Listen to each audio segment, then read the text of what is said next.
Hello, and welcome to Chapter 9. We are studying in World Civ 1.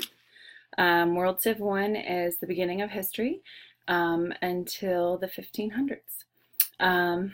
We are on Chapter 9 this week, Greek Humanism, and we are going to talk about Socrates, which is one of my favorites, and the cave allegory, which is fantastic. Really eye-opening. Can't wait to hear your thoughts about the cave allegory. I have a video for you to watch this week, and just hoping you write really a good reflection and you really understand it. I found a really great video. So I am your professor.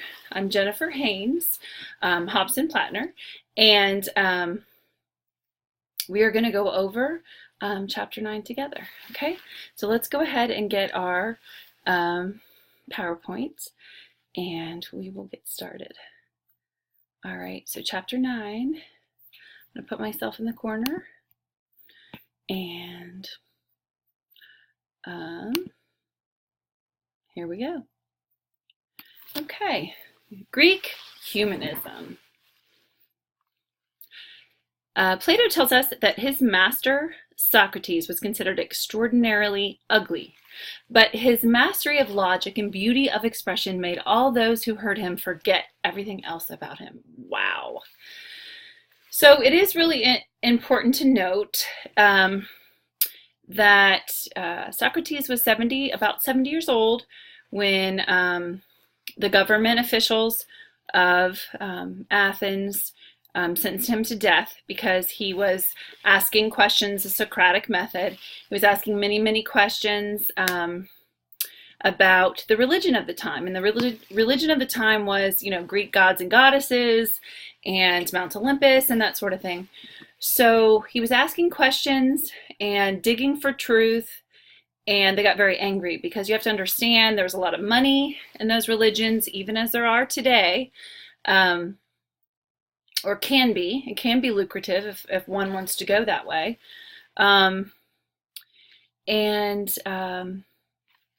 The officials did not want him to change things. They did not want him to upset things. They did not want him to dig for truth anymore, and he was sentenced to death. Plato was his greatest and best student, and he was 30 years old when his mentor died, and he was very obviously, if it was any of us, he was very devastated by that. So he wrote his book, The Republic, and in book 7, he writes about Socrates sharing with them the allegory of the play, and he records it pretty amazingly. And I actually have the primary source for you to read and also the video for you to watch as well, just to make sure that you understand it, because it's pretty neat stuff, pretty eye-opening, enlightening, very enlightening way to use logic. Okay, so Socrates did end up being sentenced to death by hemlock. Hemlock is a plant that's poisonous, and I think they mixed it with a drink, and he drank it. And many of his students had said hey, we will break you out of jail. We'd love to get you out of here. And he said, you know what? I really don't want to live in a society that hates truth so much that they kill the person telling truth. And that's really what the cave allegory is all about. So he took the hemlock and he died. So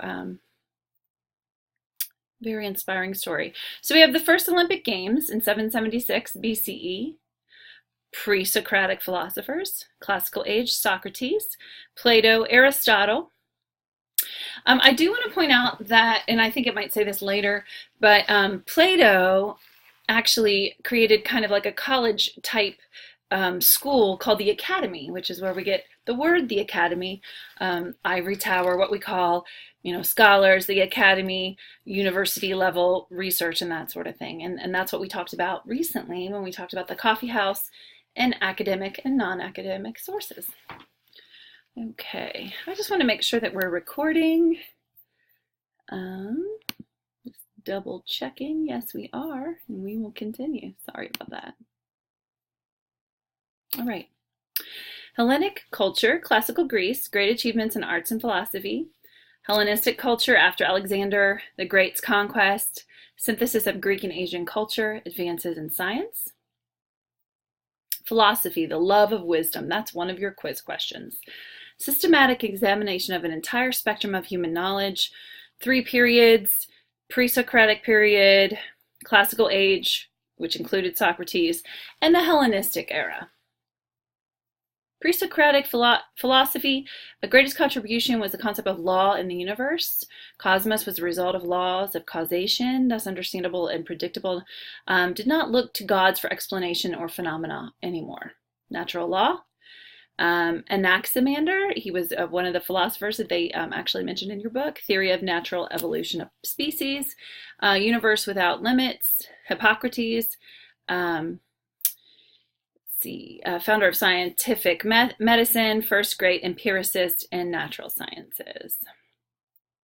Classical age, of course, was Socrates, 470 BCE. Focus was on questions of ethics and truth. Socratic method is systemic questioning, where you ask someone a question and let them get to their own answers. Challenge students to examine, justify everything before accepting it. Do not accept it until you justify it. Now, when I begin a class, that first class, and I know that this is online, so it's a little bit different, but I always say, I want you to bring your toolbox of beliefs, and I want you to bring your toolbox of beliefs to college, because this is a time where we examine them. So I ask my students to put their toolbox of beliefs out on the desk and to pull out all their beliefs and lay them out. And each time that we discuss a different, history analysis method or words or truth or different ways to look at things, I want you to pick up your beliefs and look at them and move them around and make sure, number one, that they're yours. Okay, because oftentimes we take on the belief system of our parents.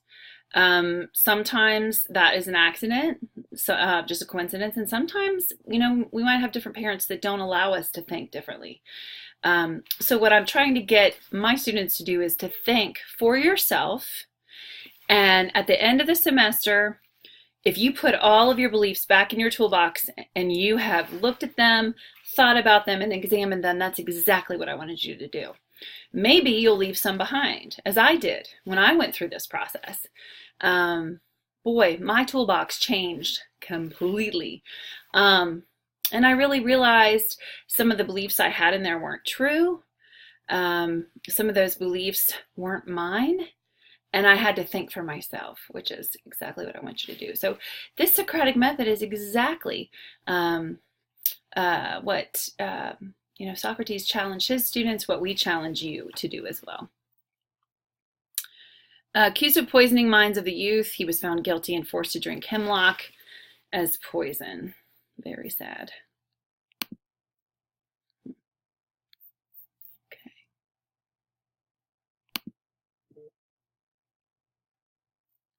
Okay.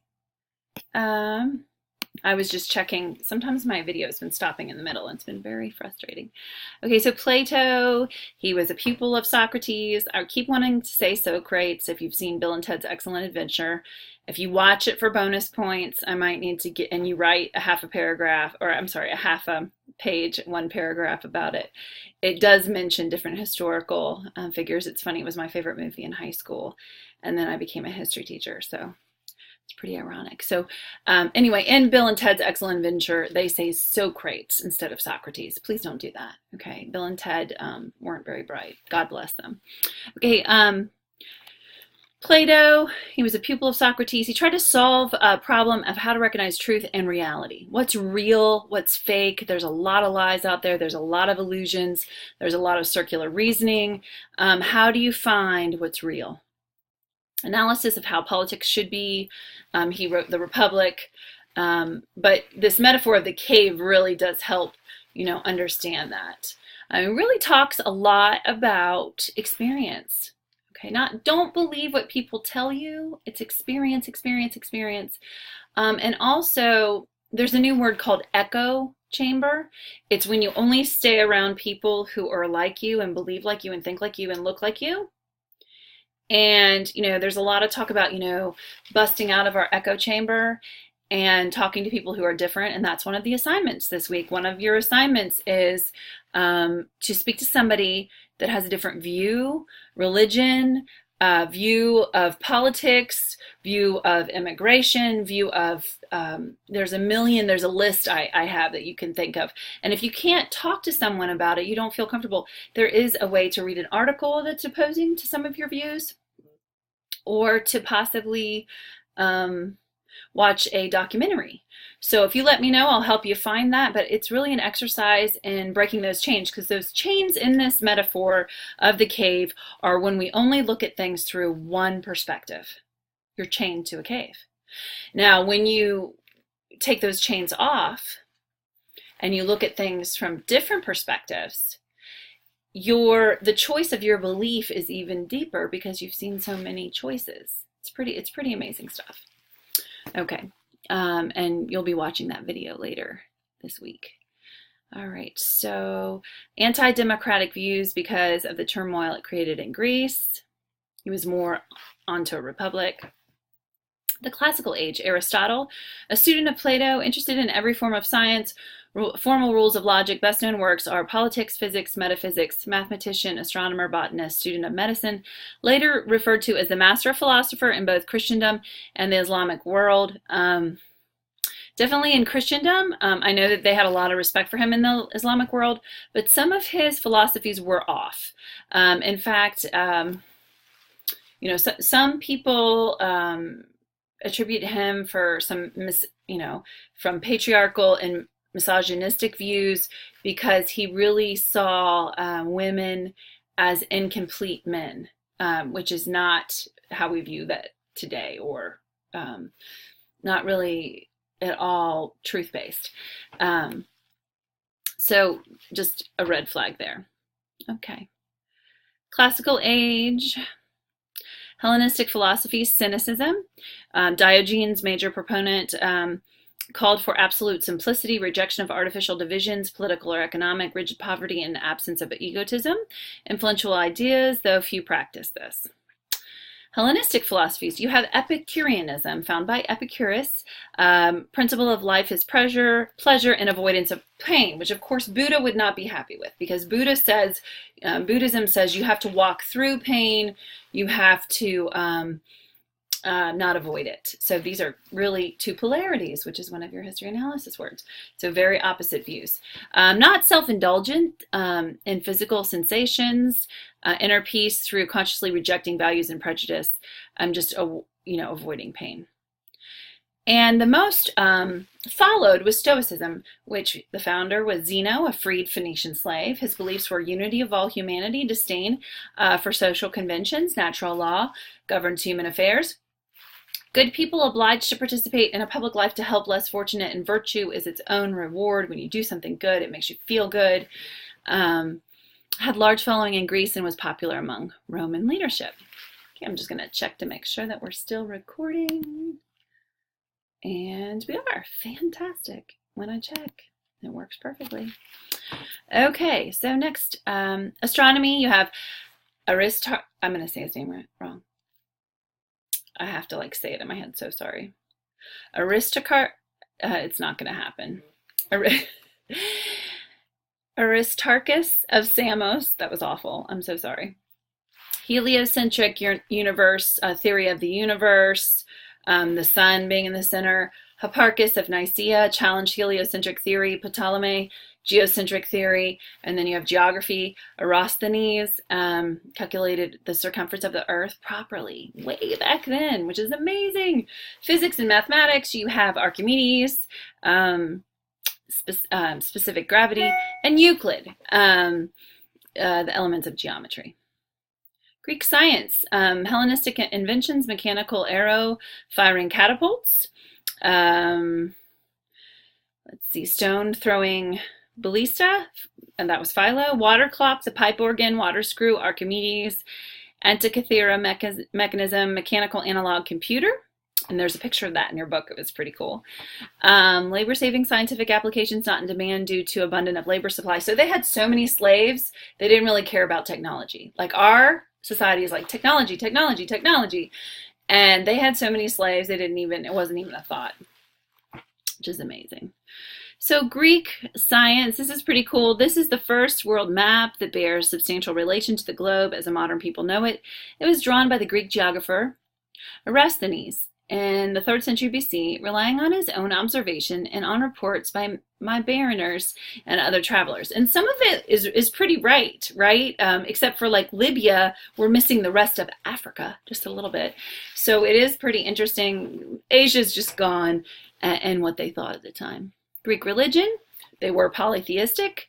Anthropomorphic gods, quiz question. Anthropomorphic gods, I'm pretty sure it's in there. Anthropomorphic means looking like human. So we have the Egyptian gods and goddesses look very scary because they're like half human, half animal. Really creepy. And then so anthropomorphic, they look like more beautiful or perfect humans, okay? Olympus, Zeus, Hera, Poseidon, Athena, Apollo, Demeter, and they were borrowed. Oh, I'm sorry, that's Rome. This is the Greek original. The gods and goddesses, and then Roman gods and goddesses just have different names and are very similar and match up pretty one-on-one. Gods were less threatening, less powerful than other people's gods, and no priestly class. That's really wild. There's no priestly class. Now, women could be in the priesthood and have a little bit more power in that capacity, but there was no priestly caste, so we had no theocracy. Most of the world religion or world cultures or world civilizations we're seeing had that priestly caste. Greek civilization of the Hellenic era was humanistic. Human beings were second to gods. Human race related to race of gods, both descended from the earth goddess. Confidence in human qualities and abilities of humans to solve any problem. Kind of just you're in control of your destiny. You're not a victim. Kind of. That's what humanism, this flavor of humanism is meaning. You're not a victim. You have choices. Man is the measure of all things was reflected in art, philosophy, and religion. As in China, ethics came from philosophy, not religion. Philosophical assumptions, unavoidable fate, gods and man are subject to fate. Golden mean is the middle ground, choosing the middle ground, avoiding extremes of thought and action. Being balanced, okay? Hubris, one of my favorite words ever. It's an overconfidence, personal pride. A person who claimed to have perfect solution was guilty of it, okay? Maybe you know someone who's a know-it-all. And if you watch the video about the cave allegory, one of the things they say is a fantastic quote. It says, wisdom is the first step in knowing how much you don't know, okay? When you really are learning and exploring, you realize how much you don't know. And you want to know more, but you realize you don't know it all. And people who usually know it all don't really know it all. So hubris is when you think you're arrogant or confident, you think you're amazing, and you're not. You know those people who are really good at athletic abilities, and they're really good athletes, and they're kind of arrogant, but like there's a good reason, right? Like they really can play this or that. But this is an overconfidence that there's like no factual evidence for. And usually in different stories in this time, these people would meet a terrible fate because they were overconfident, believing an illusion about themselves. Hellenistic mystery religions, this was at the end of your chapter. Worship of Greek gods like Zeus and Athena died out in the East. Greek immigrants turned to native cults, offered eternal life or earthly prosperity, provided emotional support, and dealt with longing for security. Popular cults were Isis, Egyptian goddess of resurrection and renewal. Mithra, Persian sun god, becomes god of eternal life. Serapis, Greco-Egyptian god, replaced Osiris as god of the underworld and judged the souls. Characteristics of this mystery religion: demanded faith over reason, promised eternal life, life would overcome death. Afterworld was more pleasant place than the present. Deities were universal gods. A stage was set for the triumph of Christianity. There's the early computer that they were talking about. It's the Antikythera mechanism. There's the original. All right. Classical Greek art and architecture. Classical Hellenic art of the 5th century expressed harmony, symmetry, balance, grace, strength, ideal beauty of human body. Examples of architecture was the Parthenon and the sculpture Myron's discus thrower. Crafts were ceramics and vases and jugs. Poetry was Sappho, and most famous was Sappho.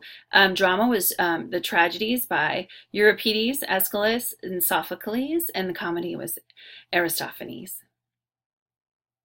Literature, artistic inspiration and execution decline, many imitators, sculpture and architecture, impressive realistic, richest cities, wealthiest inhabitants at the east. Okay, and it's spread all over. Here's the Parthenon atop the hill in the central Athens is called the Acropolis. The Parthenon was designed to be the center of the Athenian spiritual life and the most sacred temple. What's awesome, this was to Athena, is that you can go see a replica of the Parthenon that doesn't have holes in bombing, you know, the aftermath of bombs in Nashville, Tennessee, which is fantastic. It's amazing if you're ever down there. It's in a park, and it's just fantastic. The Turks and Italians, that war really devastated it.